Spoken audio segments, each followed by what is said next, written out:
brother? That man is our...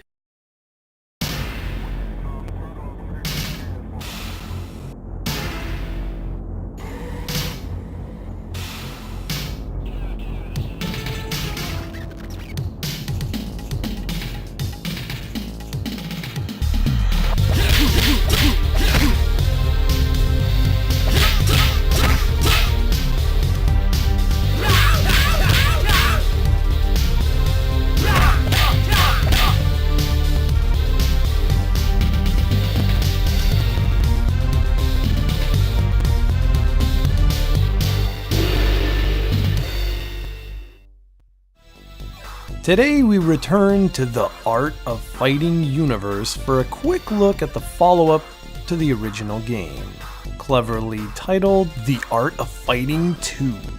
This one takes place 1 year after the original game, where we see Geese Howard, the main antagonist from the Fatal Fury series, call a martial arts tournament, the King of Fighters.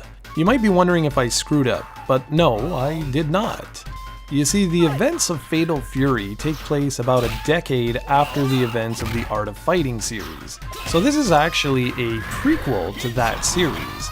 And this is something SNK would do quite often. They would mix and match their various fighters together into one interwoven storyline, which is something I always loved about their fighters. If you recall from the first part, Yuri was attacked and her brother Ryo and his pal Robert went out to find her. Well, here, Yuri is a playable character, and I'm pleased to report that you no longer only have 2 playable characters in the story mode, which is excellent. You can now select one of 12 different characters and even select which AI opponent you want to face off against, and I really like that. Yeah, the cutscenes are gone, but you do have a little bit of intros before the fights. This is the only Art of Fighting game in which Yuri is a playable character, and I love that she's wearing her classic King of Fighters outfit. Art of Fighting 2 also marked the very first time we got to see who was behind the mask of Mr. Karate, Takuma Sakazaki. Eiji Kizaragi also makes an appearance here, which is pretty cool. So ultimately, by 1996, when the game was released, SNK had started to link Fatal Fury and the Art of Fighting in a very big way. And while the Art of Fighting would end off with Path of the Warrior, Art of Fighting 3, many characters and elements would continue later on through the Fatal Fury series itself. Outside of the story elements and different characters, the game certainly looks much more impressive than the 1994 original.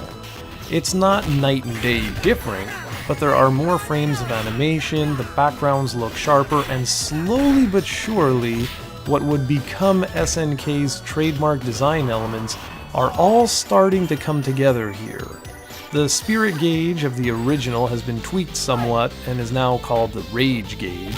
However, it works pretty much the same way, with its purpose being to limit the use of specials, which has the adverse effect of making this game mainly a punch and kick affair.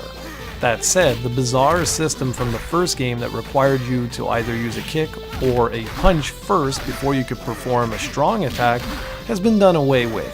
Instead, weak and strong punches and kicks now go by the duration of time the button is pressed. I still would prefer to have 4 different buttons, one for weak, one for strong punch and kicks, but alas, that was not meant to be.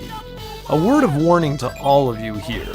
Don't buy this game if you don't have someone else to play with. It's damn near impossible to play even at level 1 difficulty, and that's because the artificial intelligence is absolutely ruthless and will not stop coming after you. If you have a buddy at home who you can practice with, then you can slowly learn the ins and outs of the system prior to heading into the arcade mode. And I'm not kidding when I say I got my ass handed to me time and time again capturing this footage. Overall, The Art of Fighting 2 is a fun game with 2 players, and once you get good at it, it's certainly worth playing through in order to see how the story connects with the first game and the larger SNK universe.